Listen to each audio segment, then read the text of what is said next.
morning. Update sa mga alaga.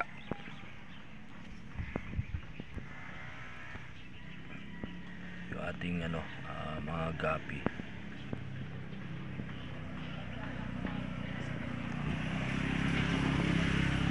Ating mga hipon, medyo malabo na lang yung aquarium niya. Panat nalilinis. Meron nga pala akong binibreed dito na gapi,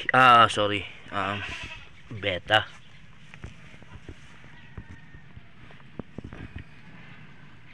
Ito kasi dalawang beses na ako nag-try na i-breed, kaya lang lagi ako nag-failed sa dalawang beses kong breeding. So sa tank ko siya binibreed, kaso ayaw nila, laging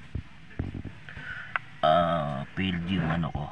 Ngayon ginawa ko sa pangatlong try ko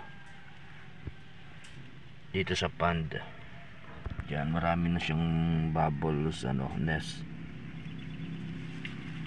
So parang ready na yung yung female. Sinikutan siya ng male. So tatry ko na siyang pakawalan para magano sila kung magiging successful ba, kung gusto ba nung female natin yung ginawang nest nung partner niya. Yan. So ko lang kung gusto niya.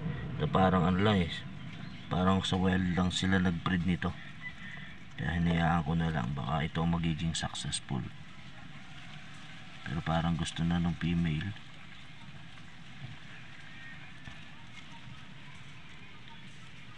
So dito ko na lang sila hinayaan. Medyo yung band medyo madumi na yung ilalim, pero okay lang, parang sila, parang nasa wild.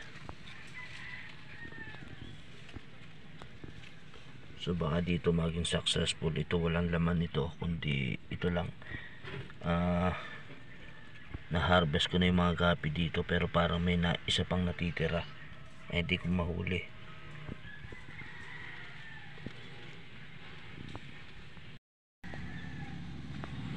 So hindi ko alam kung magiging successful ba yung ginawa ko.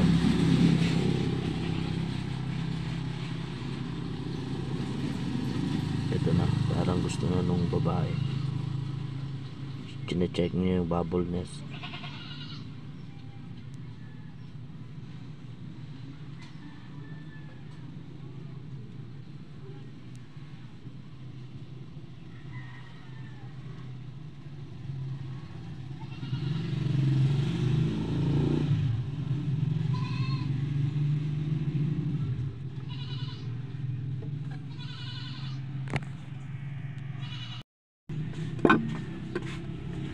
Try kong i-video yung lalo tubig, gamitin natin to.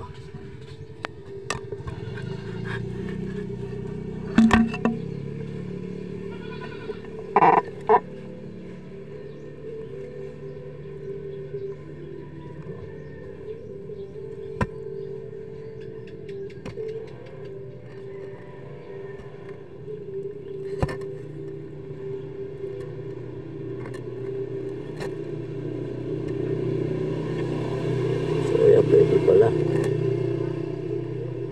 Kaya hindi nag-a-appear yung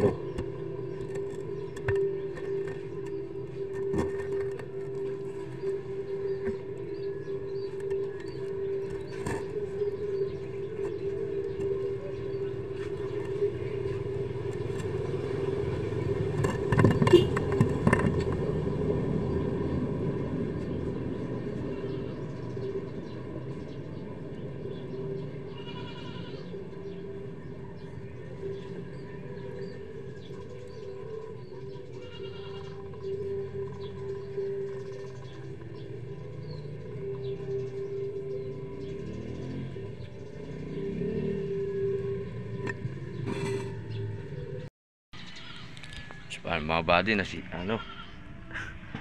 basa yung ating cellphone. So dito ko lang, hinayaan ko lang sila kung ano magiging resulta. Sira yung bubble nest.